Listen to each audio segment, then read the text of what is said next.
What's up, guys? It's your boy Jeremiah from Team Genesis, and our recent Saturday we entered an event and we got top 4. We went X1 in a 5-round Swiss, and we played mikanko Libro Hungry Burger 6-card pile. It may sound ugly, but it actually works. So let's start with the deck profile. So to start off, you have to play the one Hungry Burger in the deck, obviously. I told people I'm not playing this deck unless I get a CR Hungry Burger, so it took me forever to pick it up. Then we played the novels. 2 of the level 1 novelle. This one excavates the top 5, then you add a novellas card. So the thing is, all these novels have the same effect. If a card on the field is targeted, you could tribute itself in a 1 attack position monster to special summon a level or 2 levels higher than it is. So you play the 1 level 1. We're playing 2 Poultice and Novellis, which is the level 3. This one just gets you a draw, which is pretty cool, consistency wise. And then finally we play the 2 level 5s and the 1 level 6. The level 5 is the best one because it searches for a recipe card, and then it can tribute a attack position monster to summon the level 6. And on summon of level 6, it's a Dark Ruler No More and a quick effect, tribute an attack position monster, summon Hungry Burger from deck. So we only play the 1-2-2-2 ratio with the 1 Hungry Burger in the main deck. For the Novellas Spells and Traps, we're playing 2 Novellas at tables, the restaurant field spell. So this one does is adds a recipe on activation, and then it's actually a +2 because you can mulligan your hand, put a ritual monster back in the bottom of the deck, draw a card, and during the end phase it's a mini pot of adverse by shuffling 2 cards from your deck to draw a card. Then we're playing the ritual spells, the 2 fish and the 1 meat. So the fish says if you summon the level 1 Novellas, you can add the meat from hand. So that's why the level 1's better. Or not level 1, sorry. The fish recipe is better, because you could just add the meat recipe straight from deck or grave. This one's actually cool because if you summon the level 2, you change all monsters to attack, so you can tribute their monsters. I'm actually not playing the level 2 right in the main deck. I'm actually citing the level 2 because it's so situational that may not come up game 1 because they don't know. They don't play around it sometimes. Then I'm playing the 1 counter trap. It's searchable with the field spell and the level 5.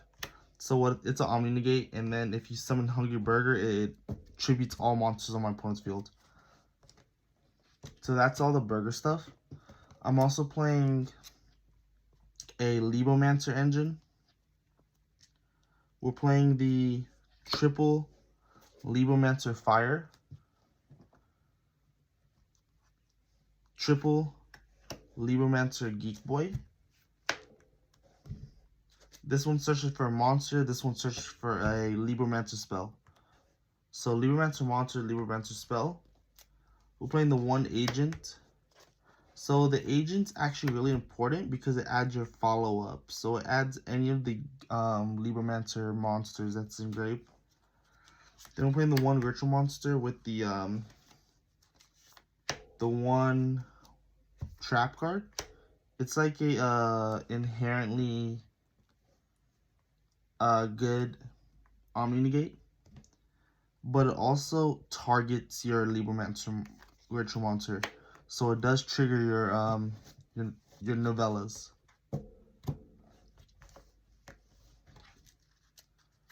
Then we're playing the 1 origin story, 2 field spells for the Libromancer engine. So technically speaking, this one sets these two. So it's literally 3 copies of the same card. This is kind of cool though, because it pops back row if you summon a ritual monster. So it's still pretty good to have. Then the non-engine.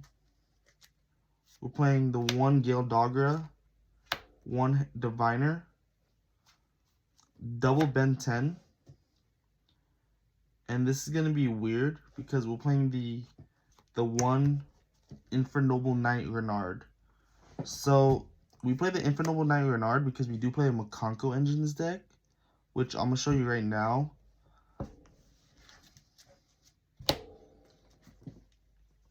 We're playing the 1 Ohime. It's searchable with Ben 10. So if you tribute any of your Ben 10s with the ritual spells, you can just search this for free. We're playing the 1 Hari. This one searches for a equip spell from your deck, which is so free. And then we're playing the 1 Nini. The Nini is a snatch steal on your opponent's turn. It steals your opponent's monsters if it's equipped. The 1 Ceremony, it special summons any of your mikankos from hand for free. And then it dumps, during the main phase, you could banish it to dump a equip spell to grave. So you could literally dump any of these equip spells, and the Ohime would just randomly equip the equip spell you dump into one of your monsters. So we're playing the 1 mikanko dance, Mayowa Shidori. This one's just a monster born when it's engraved. That's literally all you use it for. This is the best one. This is the mikanko Water Obscure. So you target a monster on the field. During the main phase, you could summon a mikanko from your deck, which is either the Nini or the Hari. And then it'll bounce the monster that's equipped to it, and it'll equip to one of these girls. So it's actually really good going second because you just equip to your opponent's monster and then to free bounce. Then we're playing the Monster Reborn. It's the mikanko Fire Dance. It's literally just a Monster Reborn for any of your mikankos. Then for hand traps, we're just playing triple Nib in the main deck with triple Droll in the main deck. I decided these are the best hand traps right now because even post ban list, I think it's really good. They don't expect no one respects Nib right now, so Nib is really good. And then Droll is just like, against most decks, it's just endgame. And especially since there's a lot of Punk Gold Pride at my locals. So these are really good.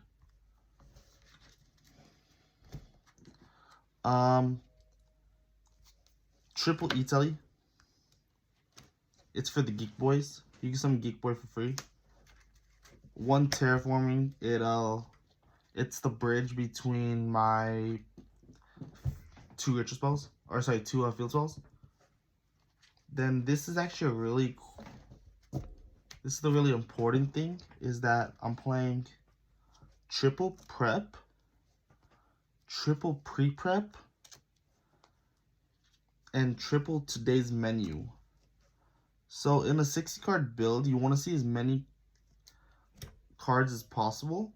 So all of these cards, this is a +1, this is a +1. This gets me any of my ritual monsters. And then you're literally playing 6 pre-preps at that point, because This adds the ritual spell and any of your monsters. This one adds the ritual spell and the level 1 monster specifically. Then we're playing the 1 called by and 2 triple tactic talents. In a 6-card build, opening call by is such a sacky one of, but you still need it because you still lose to like Droll and like hand traps.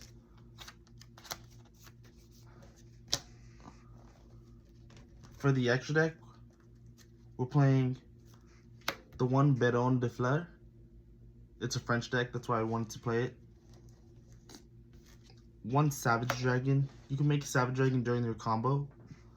So good.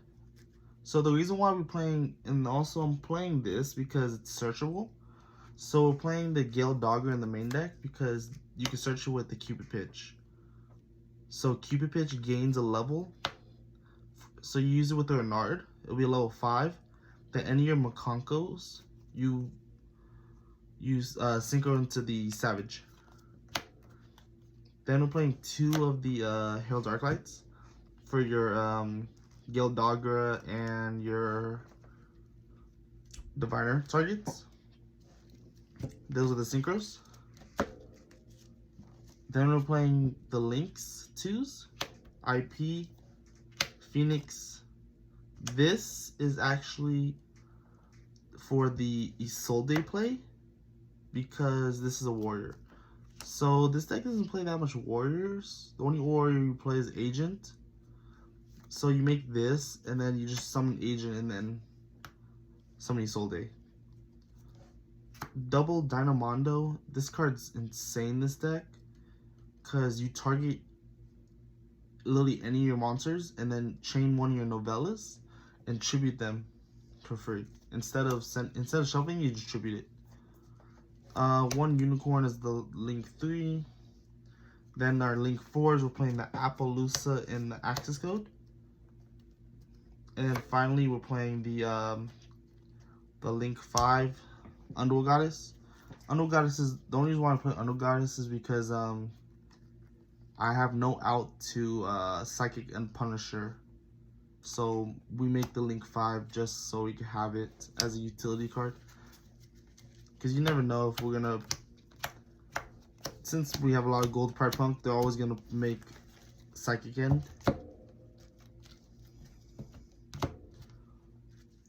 And then finally for the side deck. So side deck is kind of person preference. So I chose Double Evenly, Double Dark Ruler, 1 Feather Duster. I told you this. I do play the level 2. The level 2 one, it actually isn't good. So it has the same effect. If it's targeted, I can tribute an attack position monsters to summon level 3 or level 4. But this one on summon, it just targets a spell and trap and pop it. So it's a spell trap out. So it outs Floodgates. Double Thrust, 1 Debarrier. And then we play the triple cross out because we still lose to Droll and we still lose to Droll and we still lose to Nib. So the cross outs for the Droll and the Nibs. And then finally, this is actually kind of funny. This deck has an issue on people playing around the Novella stuff. So they put them in defense. So I decided to stop that and play triple Econ because it has an effect to target a monster on the field and switch it to attack. Which is kind of funny because these turn on into Novellas because you just go activate, target a monster, it switches to attack, and then effect of your monster. Since the card got targeted, you just tribute it. So you can do that, which is kind of funny. So we decided to play the triple Econ. I'm probably gonna, if I were to change this list, I would probably